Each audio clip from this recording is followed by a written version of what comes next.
What's going on, fam, and welcome to another episode of What Really Happened, the series where I give you a recap slash review of a movie, anime, game, or whatever at this point, without any type of script, research, or I guess you could say like slight research since I gotta watch the movie slash anime or play the game to like understand what's going on. But yeah, I give you a recap of that without a script, and I just kind of go off the dome like this, and as usual, I'm accompanied by Bomboy, Shamar. What up? Anyways, with that being said, on this episode, we'll be covering the first Iron Man movie. And this is for us to start the whole Marvel Cinematic Universe entry thing for this series. Hopefully we can go through with it. I'm not trying to get sued by Marvel, Disney, and all their other peoples and whatever. But yeah, I'm gonna keep the video shorter now so that we don't get in trouble. And yeah, that's all I really gotta say. So, play my intro, son.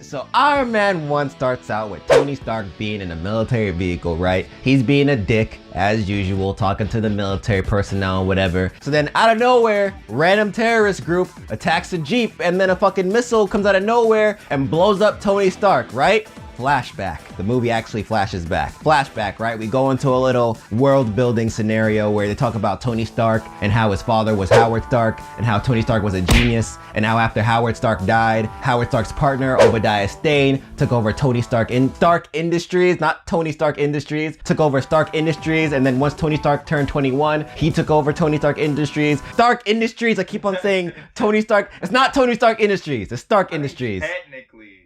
Technically, you could call it Tony Stark Industries, but it's Stark Industries. Anyways, Tony Stark, he's a playboy. He fucks around too much. He likes fucking women. Best friend, his name is Rhodey, works for the military. His quote unquote girlfriend, who's not really his girlfriend right now, but is gonna be his girlfriend later, is Pepper Potts. That's his assistant. Anyways, what happened after that? It was the military thing, right? The weapon test, right?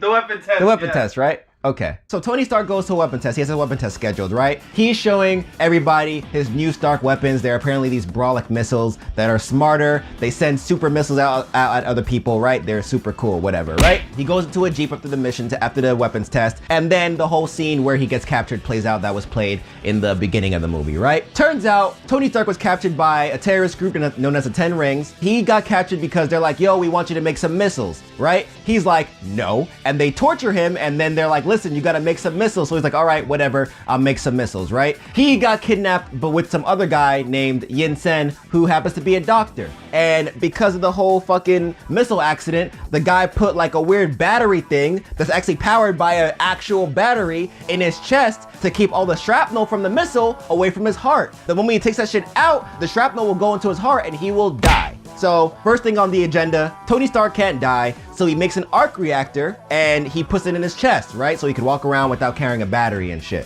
And he's like, hey, Yin said, crazy idea. I know they want me to make a missile, but how about this? How about I make a weapon of mass destruction that I could just kind of walk into, like a bodysuit that could blow shit up. And then Yin Sen is like, I mean, I guess we could do that. So they find out about the whole suit thing or whatever. Tony Stark goes into the suit. Yin Sen sacrifices himself so that Tony Stark can get out safely. He died.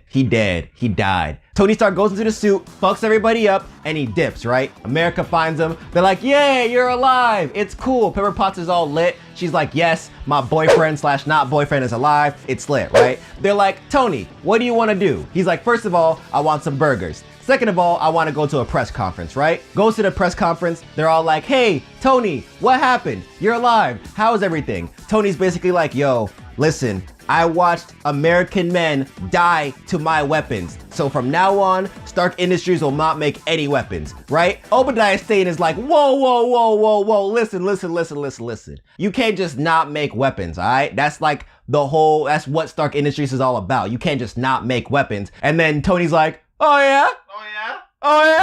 Fuck you. so he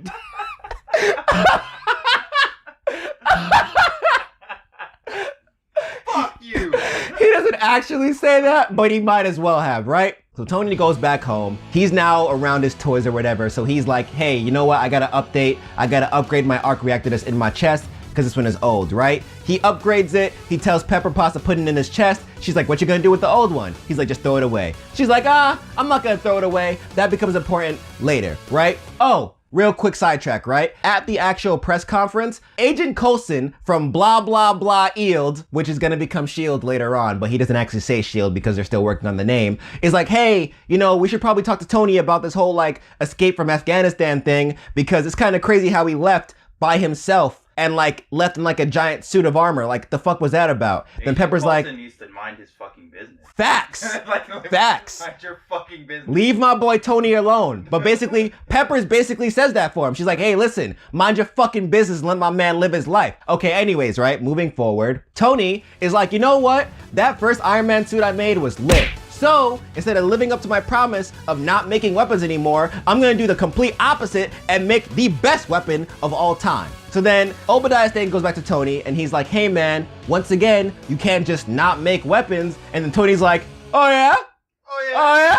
Fuck you. So Obadiah leaves, but before he leaves, he's like, hey, listen, by the way, the council or whatever of Stark Industries kind of does not want you in charge anymore because you're kind of fucking up the business this way. And then Tony's like, yo, I don't know why people are getting so mad at me trying to just take responsibility for me and my father's actions. Weapons are bad. Anyways, Tony goes back to creating his Iron Man suit. He makes a silver prototype, starts flying around, he's having a good ass time, right? Goes back home. He finds out that there's a party going on, right? Goes to the party, dances with Pepper, they have a little moment. That's not the important part. The important part is that he found out from somebody that he fucked in the beginning of the movie. He finds out that apparently his company is selling weapons to the same people that kidnapped him in the beginning of the movie. So he's just like, bruh, the fuck? Mind you, these people, the survivors of the whole of the terrorist group that Tony Stark attacked to leave, they found the old pieces of his weapon, the original Iron Man suit that he made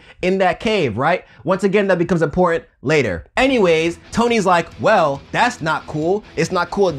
My company's selling weapons to this fucking group, right? So he goes into his new and improved Iron Man suit, flies over there, and just fucks everybody up. Which is kind of wild when you think about it, because it's like you're a guy in a giant suit with like laser beams and shit, and you're just shooting like real people. Like these are not aliens. These are like real living people getting shot in the face by lasers. Like everybody dead. Everybody died. Like yo, it was wild. It was crazy. Anyways, right? He goes back home. We find out that Obadiah Stane is the person responsible for like, you know, selling these weapons over to this terrorist group. He finds out that this terrorist group found the pieces of the old Iron Man suit, and he's like, all right, I'm gonna take this with me. The leader of the terrorist group is like, hey, okay, cool, you could take this, but I expect you to build me an Iron Man army, right? But then fucking Obadiah's like, yeah, haha, okay, whatever. Paralyzes him, steals the shit, and then he has his men kill the rest of the terrorist group. So basically, Obadiah made it known that he wants to basically take the suit that Tony Stark originally made and then basically revamp it in his own image, which is why he took the suit. So going back to America, right? Tony goes to Pepper and he's like, listen, I know Obadiah's up to some shit because this terrorist group has my weapons and I'm not trying to deal with that nonsense. So I need you to go to the office, take this flash drive, and find out exactly what he's up to. And then Pepper's like, you know what? I quit. I can't do this anymore. You're gonna end up killing yourself. I'm not down for that. And then Tony's like, listen, bitch, you were with me when I was making weapons. Why the fuck aren't you with me now when I'm trying to do something good for the world? So take this fucking flash drive and find out the information that I need. And she's like, all right, cool, whatever. I'll do it. Don't yell at me. So she goes to the office. She finds out that Obadiah Stane is responsible for the kidnapping of Tony Stark that happened a while ago, back in the beginning of the movie. And he's also selling weapons to the terrorist group, which you guys knew already, because I told you that. She also found out that he wants Tony Stark dead, which is like, wow, okay, Obadiah, you're a dick. Like, you're... Can I just point out that the first time I saw this movie, I knew he was the bad guy from the You can tell, bro. He was an angry bald guy. Like, he just looked like a villain. Like, and plus, who else is it gonna be? The leader of the fucking terrorist group? No. Emperor Potts. Emperor Potts. What was that? What? Pepper Potts? Oh, Pepper Potts. I thought you said Emperor Potts. I was like, what? Yeah. That's her villain name. So anyways, Obadiah's evil, right? Obadiah goes into the office and then he sees Pepper Potts like scrounging through the stuff and whatever, and he's trying to be all like suave and whatever, trying to find out what she's looking for. And then she's like, yeah, okay, I'm gonna leave now, and then she dips. And then he finds out that she found out that he wants to kill Tony Stark, and he's selling weapons over to the terrorist group, and he's also working on a new and improved giant Iron Man suit thing that's based off of the one that Tony Stark made back in that cave. In the nick of time, Agent Coulson shows up at Stark Industries, and then he's like, hey, you know, we still gotta talk about this whole Iron Man thing because I don't really know how Tony Stark left that cave by himself. And then she's like, yep, okay, follow me, because this crazy bald dude is following me and I'm not trying to deal with that bullshit, right? So she tells Agent Coulson everything, right? She gets on the phone with Tony, but as Tony's on the phone with her, Obadiah shows up at Tony's place, paralyzes him, and pulls the arc reactor out of his chest. So basically Tony's dying, right? He finds his way downstairs to his base,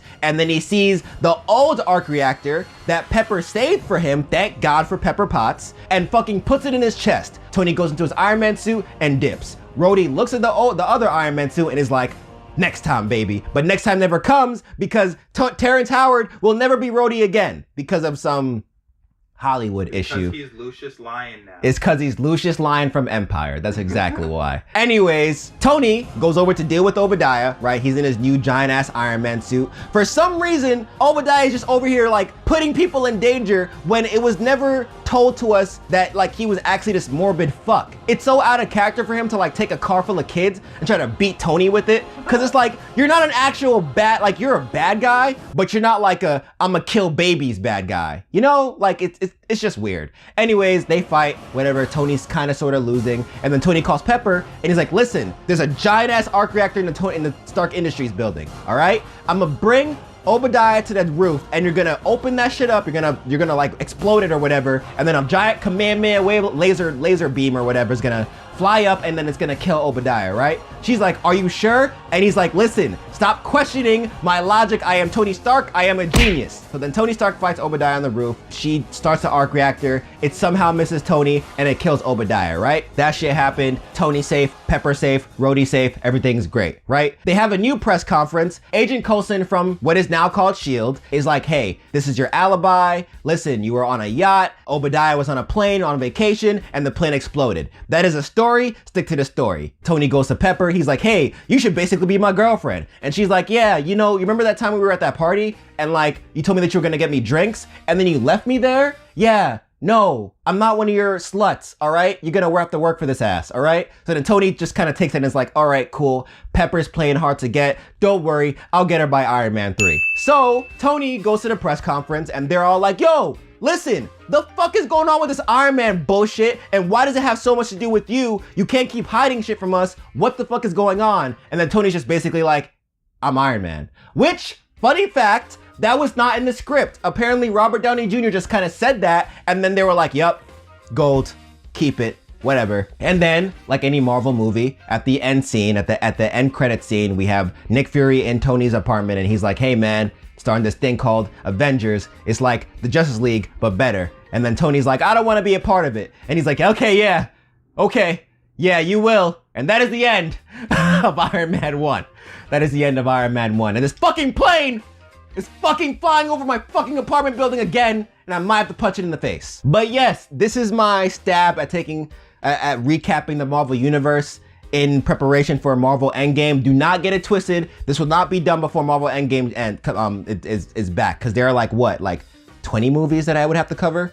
20 plus movies or something like that? 3 Iron Mans, 3 Captain America. It's a lot. It's a lot. It's a lot of movies. So definitely not like, unless you guys got to give me a while before I am able to cover everything. All right. So this is my stab at the Marvel Universe. Let me know what you guys think. Should I continue doing the Marvel Universe? Should I stop now because I'm not good at summarizing the Marvel Universe? Whatever. Let me know what I should work on and all that good stuff. I guess next time will be Incredible Hulk, because that's like the next one in the arc, right? Incredible Hulk. We're doing them in order? Yeah, we're doing them in order, like release order. Yeah. All right. So yeah, Incredible Hulk should be next. So yeah. Oh, by the way, doing the Marvel Universe was heavily inspired by Cosmonaut Variety Hour. He's been inspiring me all over the place, honestly speaking. But yeah, Marcus from Cosmonaut is dope. We share the same name. He's lit. Go check out his channel. He doesn't know about this plug. I hope he finds out about this plug and is like, hey man, thanks bro. Cause then like, you know, cool. But yeah, whatever. End the video. All right, fam. Thank you guys so much for watching this video. I hope you enjoyed it. Please, if you enjoyed it, leave a like, share with all your friends, comment what else you want to see me cover on this in terms of like gaming and cartoons. I'm thinking about doing gaming on this. Let me know in the comments how you feel about that. Shout out to all my dope pages that make videos like this possible with their very kind donations. And if you are not already a patron and like to become one, check out my Patreon page in the link in the description below.